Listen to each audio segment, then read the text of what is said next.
Golden Gems of Life, Gathered Jewels for the Home Circle by S.C. Ferguson and E.A. Allen, Central Publishing House, Cincinnati, 1884. Chapter Frugality.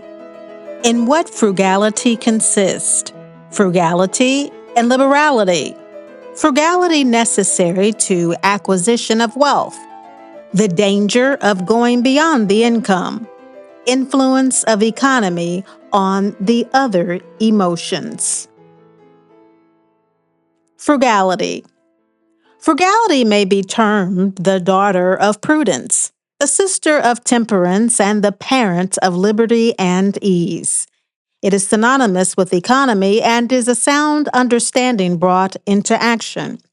It is calculation realized. It is the doctrine of proportion educed to practice. It is foreseeing contingencies and providing against them.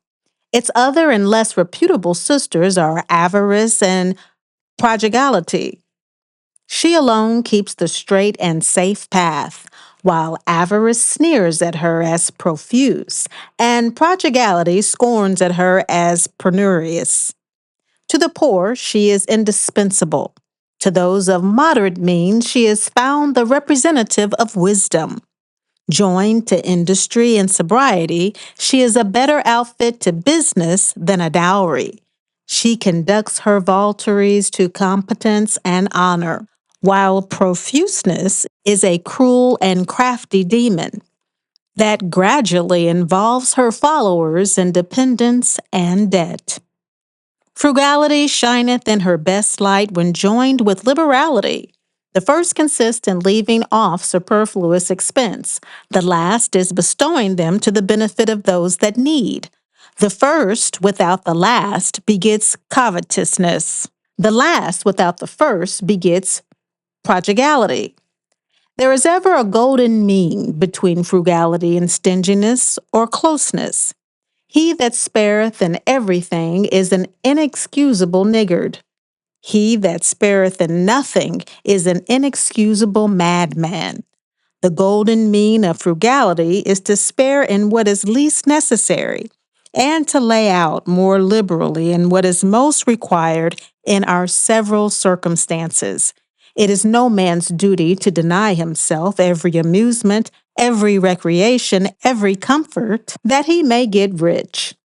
It is no man's duty to make an iceberg of himself and to deny himself the enjoyment that results from his generous actions, merely that he may hoard wealth for his heirs to quarrel about.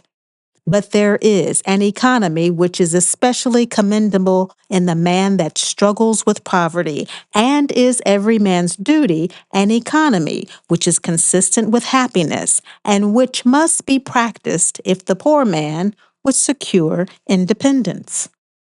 When one is blessed with good sense and fair opportunities, this spirit of economy is one of the most beneficial of all secular gifts and takes high rank among the minor virtues. It is by this mysterious power that the loaf is multiplied, that using does not waste, that little becomes much, that scattered fragments grow to unity, and that out of nothing or next to nothing comes the miracle of something. Frugality is not merely saving, still less parsimony. It is foresight and combination. It is insight and arrangement. It is a subtle philosophy of things by which new uses, new compositions are discovered. It causes inert things to labor, useless things to serve our necessities, perishing things to renew their vigor, and all things to exert themselves for human comfort. As the acquisition of knowledge depends more upon what a man remembers than upon the quantity of his reading, so the acquisition of property depends more upon what is saved than upon what is earned. The largest reservoir, though fed by abundant and living springs, will fail to supply their owners with water if secret leaking places are permitted to drain off their contents. In like manner, Though by his skill and energy, a man may convert his business into a flowering Pactolus, ever depositing its golden sands in his coffers, yet through the numerous wants of unfrugal habits, he may live embarrassed and die poor. Economy is the guardian of property, the good genius whose presence guides the footsteps of every prosperous and successful man. Either a man must be content with poverty all his life, or else be willing to deny himself some luxuries and save to lay the base of independence in the future.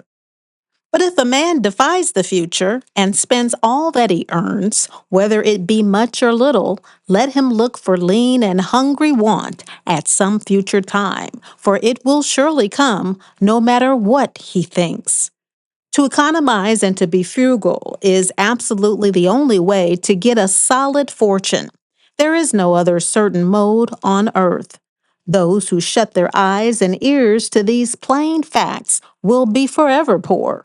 Fortune does not give away her real and substantial goods. She sells them to the highest bidder, to the hardest, wisest worker for the boon. Men never make so fatal a mistake as when they think they are mere creatures of fate. It is the sheerest folly in the world. Every man may make or mar his life, whichever he may choose. Fortune is for those who, by diligence, honesty, and frugality, place themselves in a position to grasp hold of fortune when it appears in view. Simple industry and thrift will go far towards making a person of ordinary working faculties comparatively independent in his means. Almost any working man may be so, provided he will carefully husband his resources and watch the little outlets of useless expenditures. A penny is a very small matter, yet the comfort of thousands of families depends upon the proper saving and spending of pennies. If a man allows the little pennies, the results of his hard work, to slip out of his fingers, he will find that his life is little raised above one of mere animal drudgery. One way in which true economy is shown consists in living within one's income. There is the grand element of success in acquiring property. To carry it out requires resolution, self-denial, self-reliance, but it must be done, or grinding poverty will accompany you through life. We urge upon all young men who are just starting in life to make it an invariable rule to lay aside a certain proportion of their income, whatever that income may be. Extravagant expenditures occasion a large part of the suffering of a great majority of people, and extravagance is wholly a relative term. What is not at all extravagant for one person may be very much so for another. Expenditures, no matter how small in themselves they may be, are always extravagant when they come fully up to the entire amount of a person's income. On every hand, we see people living on credit, putting off payday to the last, making in the end some desperate effort, generally by borrowing, to scrape the money together, and then struggling on again with the canker of care eating at their hearts. But their exertions are vain. They land at last in the inevitable goal of bankruptcy. If they would only be content to make the push in the beginning instead of the end, they would save themselves all this misery. The great secret of being solvent and well-to-do and comfortable is to get ahead of your expenses. Eat and drink this month what you earned last month, not what you are going to earn next month. It is unsafe to draw drafts on the future, for hope is deceitful, and your paper is liable to go to protest. When one is once weighed down with a load of debt, he loses the sense of being free and independent. The man with his fine house, his glittering carriage, and his rich banquets for which he is in debt is a slave, a prisoner, dragging his chains behind him through all the grandeur of the false world through which he moves. In urging a course of strict economy, we admit that it is hard, embarrassing, perplexing, onerous, but it is by no means impracticable. A cool survey of one's expenditures compared with his income, a wise balancing of ends to be gained, a firm and calm determination to break with custom wherever it is opposed to good sense, and a patience that does not chafe at small and gradual results will do much towards establishing the principle of economy and securing its benefits. Economy has, however, deeper roots than even this, in desires. It is there, after all, that we control our expenditures. As a general rule, we may be sure that we shall spend our money for what we most earnestly crave. If it be luxury and display, then it will melt into costly viands and soft clothing, handsome dwellings, and rich furniture.